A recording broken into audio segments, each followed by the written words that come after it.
എല്ലാവർക്കും സ്വാഗതം. ഈ റിവ്യൂ ഇഷ്ടപ്പെടുവാണെങ്കിൽ ഒന്ന് ലൈക്ക് ചെയ്ത് സബ്സ്ക്രൈബ് ചെയ്തും സപ്പോർട്ട് ചെയ്യണേ. അപ്പോൾ ദേവേനെ ആകെ സങ്കടത്തിലാണ്. നയന് റൂമിലുണ്ടോ എന്നറിയണം. എന്നാൽ നേരം വെളുത്ത് വന്നേയില്ലേയുള്ളൂ. റൂമിൽ പോയി മുട്ടാനും ഒരു മടി. ഇനി എന്താ ചെയ്യുന്നത് എന്നോർത്ത് റൂമിൻ്റെ വാതിൽക്കൽ പോയി ഇങ്ങനെ വട്ടം കറങ്ങി നിൽക്കുക കേട്ടോ. ഈ സമയം ആദർശ് എഴുന്നേൽക്കുന്നു. ആദർശ് എഴുന്നേറ്റ് ഒന്ന് തലയൊക്കെ ഒന്ന് നേരെയാക്കി ഇങ്ങനെ നോക്കുമ്പോഴാണ് അവിടെ ഒരു മേശപ്പുറത്ത് ഒരു കത്തിരിക്കുന്നത് കാണുന്നത്, പേപ്പർ ഇരിക്കുന്നത് കാണുന്നത്. അന്നേരം ആദർശ് എഴുന്നേറ്റ് വന്ന് അതെടുത്ത് വായിച്ചു നോക്കും. അന്നേരം അത് നയനയുടെ കത്താണ്. നയന പറയുവാണ്, ആദർശേട്ടൻ്റെ ഈ അവഗണന എനിക്ക് സഹിക്കാൻ പറ്റില്ല. ഞാൻ എന്തെങ്കിലും തെറ്റ് ചെയ്തിട്ടുണ്ടെങ്കിൽ ആദർശേട്ടൻ അത് തുറന്നു പറയായിരുന്നു. അത് തുറന്നു പറഞ്ഞിട്ടില്ല. അതുകൊണ്ട് ഞാൻ ഇനി ഇവിടെ നിന്ന് ആരെയും ബുദ്ധിമുട്ടിക്കുന്നില്ല, പോവുകയാണ്.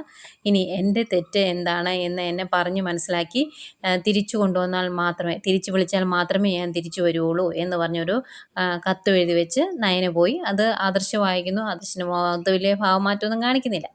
ഈ സമയം നമ്മുടെ ദേവയാനിയും ജലജയും മുത്തശ്ശിയും താഴെ ഇരുന്ന് സംസാരിക്കുവാണ്. അന്നേരം ജലജ പറയുന്നുണ്ട്, ഇതൊക്കെ സംഭവിക്കും എന്ന് എനിക്ക് നേരത്തെ അറിയായിരുന്നു. അതിങ്ങനെ ഇവിടെയുള്ള എല്ലാവരും കൂടി അവളെ തലയിലെടുത്ത് വെച്ചുകൊണ്ട് നടക്കുമല്ലേ, അതിൻ്റെ അഹങ്കാരം അവളീ കാണിക്കുന്നത് എന്നൊക്കെ പറഞ്ഞ് ഓരോന്ന് പറയുവാണ് ജലജ. അന്നേരം ദേവയാനി ഒന്നും മിണ്ടാതെ അടുത്തിങ്ങനെ കേട്ടുകൊണ്ട് നിൽപ്പുണ്ട്. അന്നേരം മുത്തശ്ശി പറയുന്നുണ്ട്, ഏതായാലും ഇങ്ങനെയൊക്കെ സംഭവിച്ചതിൽ ദേവയാനി നിനക്ക് ഭയങ്കര സന്തോഷമായിരിക്കും അല്ലേ, നിൻ്റെ മരുമകൾ ഇവിടുന്ന് പോകണം എന്ന് നീയല്ലേ ആഗ്രഹിച്ചുകൊണ്ടിരുന്നത് എന്നിങ്ങനെ ചോദിക്കും. അന്നേരം ജലജ അത് തന്നെ, ഏട്ടത്തിക്ക് ഇപ്പോൾ വിഷമമൊന്നും കാണിയല്ലോ, അവൾ പോകണമെന്ന് ഏട്ടത്തി ആത്മാർത്ഥമായിട്ട് ആഗ്രഹിച്ചിരുന്നല്ലേ എന്ന് വയ്ക്കും. അന്നേരം ദേവേനി പറയുന്നുണ്ട്, അങ്ങനെയൊക്കെ ആഗ്രഹിച്ചിരുന്ന ഒരു സമയം ഉണ്ടായിരുന്നു. പക്ഷേ അവൾ ഇവിടുന്ന് പോകുന്നത് ആദർശിന് ബുദ്ധിമുട്ടാണ് എന്ന് എനിക്ക് മനസ്സിലായപ്പോൾ തൊട്ട് ഞാൻ ആ ആഗ്രഹം മാറ്റി വെച്ചു എന്നിങ്ങനെ പറയുവാണ്. അന്നേരം അത് കേട്ടുകൊണ്ട് ആദർശ് അങ്ങോട്ട് തന്നെ അന്നേരം പറയും, ഇനി അവൾ ഇവിടുന്ന് പോയി എന്ന് കരുതി എനിക്ക് വിഷമമൊന്നുമില്ല. അതിൻ്റെ പേരിൽ ഇനി ആരും അവളെ വിളിക്കാൻ പോവുകയും വേണ്ട എന്ന് പറയും. എന്നിട്ട് ആ ലെറ്റർ ദേവേനയുടെ കയ്യിലോട്ട് കൊടുക്കും. എന്നിട്ട് പറയുന്നുണ്ട്, ഏതായാലും അവൾ ഇവിടുന്ന് പോയിട്ടുണ്ട്, ലെറ്റർ എഴുതി വെച്ചിട്ടാണ് പോയത് എന്ന് പറയുവാണ്. ദേവേനെ അത് വായിച്ചു നോക്കുന്നു. അത് കഴിഞ്ഞ് മുത്തശ്ശിയുടെ കയ്യിൽ കൊടുക്കുന്നു. മുത്തശ്ശി അത് വായിക്കുവാണ്. അന്നേരം ജലജ പറയുന്നുണ്ട്, ഏതായാലും അവൾ പോയി, അതെങ്ങനെയാണ് പോയിട്ടുണ്ടെങ്കിൽ അതിനേക്ക് സ്പീഡിൽ അവളെ തിരിച്ചു കൊണ്ടുവരാനായിട്ട് ഇവിടുന്ന് ഓരോരുത്തർ പോകും. അതിൻ്റെ അഹങ്കാരം അവളെ കാണിക്കുന്നത് എന്നൊക്കെ പറയും. അന്നേരം ആദർശ് പറയുന്നുണ്ട്, ഈ പ്രാവശ്യം അങ്ങനെയൊന്നും ഉണ്ടാകുകയില്ല. എനിക്ക് വേണ്ടി അവളെ ആരും തിരിച്ചു കൊണ്ടുവരേണ്ട യാതൊരു കാര്യവുമില്ല. എനിക്ക് അവൾ പോയി എന്ന് കരുതി ഒരു പ്രശ്നവും ഇല്ല എന്ന് തന്നെ പറയുന്നു. അന്നേരം ജലജ വീണ്ടും ഇങ്ങനെ ദേവേനെ കുത്തി പറയുമ്പം ദേവേനി പറയുന്നുണ്ട്, ഞാൻ അവളെ കൂട്ടിക്കൊണ്ട് വന്നിട്ടുണ്ടെങ്കിൽ അതിനുള്ള കാരണം എന്താണ് എന്ന് ഞാനിവിടെ പലതവണ പറഞ്ഞിട്ടുള്ളതാണ്. പിന്നെ എന്തിനാ ജലജ നീ ഇങ്ങനെയൊക്കെ സംസാരിക്കുന്നത് എന്ന് പറയുവാണ്. ദേവേനിക്ക് പെട്ടെന്ന് ദേഷ്യം വന്നിട്ടോ. അന്നേരം ആദർശ് പറയും, എന്നാൽ അമ്മ ഒരു കാര്യം പറഞ്ഞു, അവൾ പോയി എന്ന് കരുതി എനിക്കൊരു പ്രശ്നമില്ല, ഇനി അമ്മ അതിൻ്റെ പുറകെ പോയേക്കരുത് എന്ന് പറയും. അന്നേരം ദേവേനി, ഞാൻ എന്തിനാ പോകുന്നത്, അവൾ ഇവിടുന്ന് പോയി എന്ന് ഓർത്ത് എനിക്കൊരു പ്രശ്നമില്ല, അതുകൊണ്ട് തന്നെ ഞാൻ വിളിക്കാൻ പോകുന്നുമില്ല എന്ന് പറഞ്ഞിട്ട് ദേവേനെ അവിടെ നിന്ന് പോരുവാട്ടോ. അന്നേരം ദേവേനയുടെ മുഖത്ത് നല്ല വിഷമമുണ്ടെന്ന് ആദർശിനറിയാം. ആദർശ് ദേവേനെ ശ്രദ്ധിക്കുന്നുണ്ട്. ദേവേനെ ഇങ്ങ് മാറി നിന്നിട്ട് ആലോചിക്കുക, ഈശ്വര, മോളുടെ മനസ്സ് ഒരുപാട് വേദനിച്ചിട്ടായിരിക്കും മോൾ ഇവിടുന്ന് പോയത്. ഇങ്ങനെ ഒരു കാര്യം ഉണ്ടെങ്കിൽ അവൾ ഇവിടുന്ന് പോകുമെന്ന് ഞാൻ അറിഞ്ഞിരുന്നുവെങ്കിൽ എന്ത് വില കൊടുത്തും എൻ്റെ മോളെ ഞാനിവിടെ പിടിച്ചു നിർത്തിയേനെ. മനസ്സ് ഒരുപാട് വിഷമിച്ചിട്ടായിരിക്കും മോൾ ഇവിടുന്ന് പോയത് എന്നൊക്കെ ദേവേനെ ഓർക്കുന്നുണ്ട്. ദേവേനയുടെ ഈ ടെൻഷനൊക്കെ കാണുമ്പോൾ ആദർശിന് ചെറിയ ചിരിയൊക്കെ വരുന്നുണ്ട് കേട്ടോ. അതുപോലെ മുത്തശ്ശിയും മനസ്സിലോർക്കുന്നുണ്ട്, നയനമോളില്ലാതെ ഈ വീട് മുന്നോട്ട് പോകില്ലല്ലോ എന്നിങ്ങനെ മുത്തശ്ശി മനസ്സിലോർക്കുന്നുണ്ട്. ഏതായാലും ഈ സന്തോഷ വാർത്ത ജലജ അനാമികയോട് പോയി പറയുവാണ്. അനാമിക രാവിലെ എഴുന്നേറ്റ് മേക്കപ്പൊക്കെ ഇട്ടുകൊണ്ടിരിക്കുന്ന സമയത്താണ് അവിടേക്ക് പോയി ഇത് പറയുന്നത്. അനാമികയ്ക്ക് ഭയങ്കര സന്തോഷം. അത് കേട്ടുകൊണ്ട് തന്നെ ജാനകിക്കും ഭയങ്കര സന്തോഷം. അന്നേരം അനാമിക പറയും, അതെങ്ങനെയാണ്, അവൾ ഇവിടുന്ന് പോയാലും അവളെ കൂട്ടിക്കൊണ്ട് വരാൻ ആൾക്കാരുണ്ടല്ലോ, അതുകൊണ്ട് അവൾ പോയ പോലെ ഇങ്ങ് തിരിച്ചു വരും എന്ന് പറയുവാണ്. അന്നേരം ജലജ പറയും, അങ്ങനെയൊന്നും ഈ പ്രാവശ്യം തിരിച്ചു വരത്തില്ല. കാരണം പണ്ട് അവളെ തിരിച്ചു കൊണ്ടുവരാൻ കഷ്ടപ്പെട്ടുകൊണ്ടിരുന്ന അച്ഛനും അമ്മയൊക്കെയാണ്. ഈ പ്രാവശ്യം അച്ഛനും അമ്മയോ അല്ലെങ്കിൽ ജയേട്ടനോ നിൻ്റെ ഭർത്താവോ ഒന്നും ഇതിൻ്റെ അകത്ത് ഇടപെട്ടിട്ടില്ല. അവരെല്ലാം പറയുന്നത് മുതിർന്ന രണ്ട് വ്യക്തികളാണ് അവർക്ക് തമ്മിൽ യോജിച്ചു പോകാൻ പറ്റില്ലെങ്കിൽ ഡിവോഴ്സ് നേടിക്കൂ എന്ന് തന്നെയാണ് പറയുന്നതെന്ന് പറയുമ്പോഴത്തേക്കും ജാനകിക്ക് ഭയങ്കര സന്തോഷം. ഈശ്വര, ഇതൊരു ഡിവോഴ്സിൽ എത്തിയാൽ മതിയായിരുന്നു എന്നാണ് ജാനകി പറയുന്നത്. അന്നത്തേക്കും അനാമിക്കും ഭയങ്കര സന്തോഷമായിട്ടോ ഇത്രയൊക്കെ കേൾക്കുമ്പം. അന്നേരം ജാനകി, എന്താ പോലും ആദർശ് ഇത്രത്തോളം അവളെ വെറുക്കാൻ കാരണം, അതിനൊരു കാരണം കാണില്ലേ എന്ന് ചോദിക്കും. അന്നേരം ജലജ പറയുന്നുണ്ട്, വല്ല പ്രേമമായിരിക്കുന്നേ, അവൾക്ക് വല്ല കാമുകന്മാരും കാണുമായിരിക്കും എന്ന് പറയും. അന്നേരം അനാമിക, ശരിയാ, അങ്ങനെ എന്തെങ്കിലും കാണും. അങ്ങനെ അവൾ അവനെ കാണാൻ പോയപ്പം അത് ആദർശേട്ടൻ കണ്ടു കാണും, അതുകൊണ്ടായിരിക്കും ഇത്രയും ദേഷ്യം.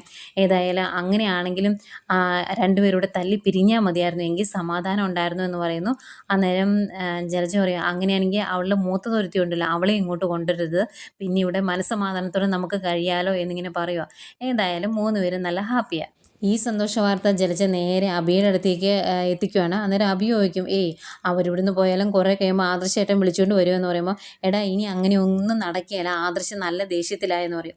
അന്നേരം അഭി പറയുന്നുണ്ട്, അതൊക്കെ നേരെ എന്തൊക്കെ സംഭവിച്ചാലും അവരില്ലാതെ ജ്വല്ലറി ഇനി നേരാവണ്ണം മുന്നോട്ട് പോകില്ല. അവരെ പോലെയുള്ള ഒരു ഡിസൈനറെ കണ്ടെത്താനും ഒത്തിരി ബുദ്ധിമുട്ടാണ്.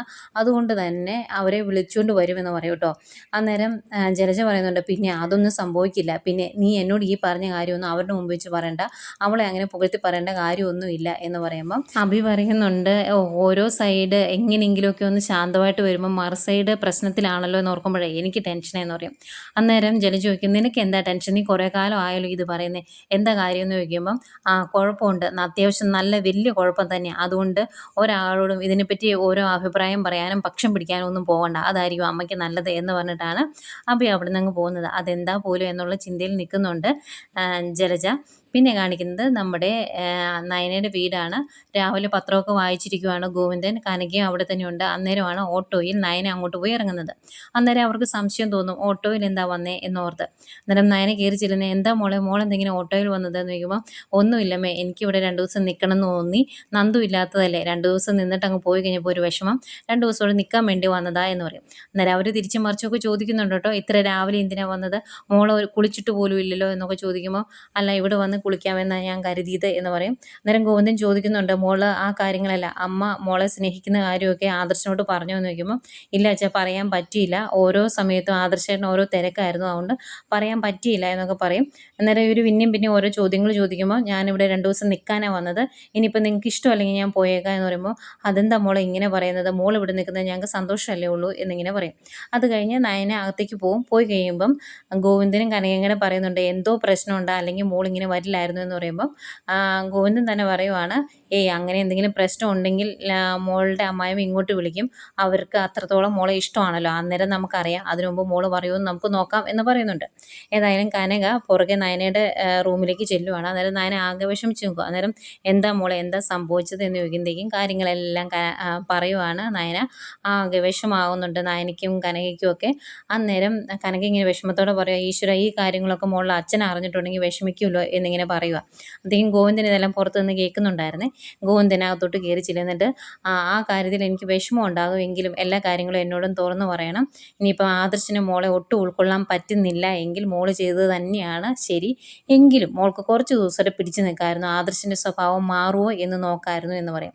അന്നേരം നയന പറയുന്നുണ്ട്, ഞാൻ പണ്ടും ഇങ്ങനെ പിടിച്ചു നിന്നിട്ടുണ്ട്, ആ സമയത്ത് ആദർശേട്ടൻ എന്നെ ഇഷ്ടമല്ലായിരുന്നു, പക്ഷേ ഇപ്പോൾ എന്നെ ആദർശേട്ടൻ സ്നേഹിച്ചു തുടങ്ങിയതിന് ശേഷമാണ് ഇങ്ങനെ ഓരോന്ന് കാണിക്കുന്നത്. പിന്നെ പരാതിയായിട്ട് ഞാൻ മുത്തച്ഛൻ്റെ അടുത്തും അച്ഛൻ്റെ അടുത്തും ഒക്കെ ചെന്നു, അവരാരും ഒരു അനുകൂലമായ മറുപടി പറഞ്ഞില്ല. പിന്നെ ഞാൻ എങ്ങനെയാണ് അവിടെ പിടിച്ചു നിൽക്കുന്നത്, തീരെ വയ്യാത്തത് കൊണ്ടാണ് ഞാൻ ഇങ്ങോട്ട് പോകുന്നത് എന്നിങ്ങനെ പറയുക കേട്ടോ.